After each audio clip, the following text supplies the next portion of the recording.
好，大家好啦！上晝咧，我哋就拼裝翻呢部富豪 B8L 嘅巴士回力車啦。咁今次咧，我哋就拼裝呢部比亞迪電動巴士 Electricity Bus 嘅回力車。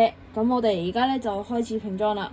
首先咧，我哋就將呢部車底嘅合金嘅呢個蓋咁樣就裝上喺前面，咁樣裝吸實佢，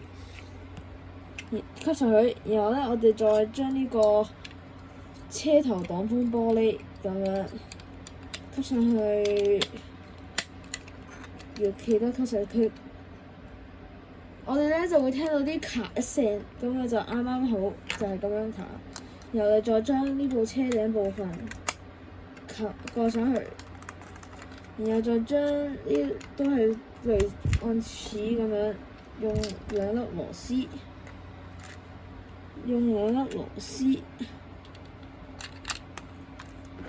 咁樣扭上去。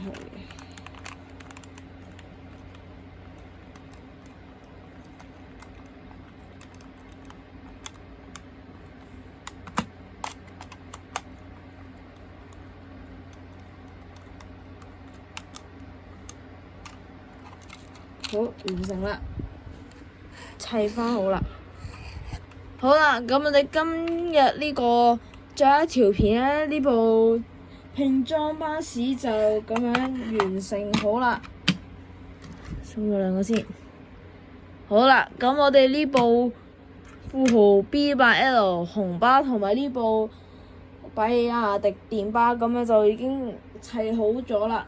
咁今日咧，我哋呢條片咧就已經到此為止啦。咁希望大家可以俾個 like 同埋 subscribe 啦。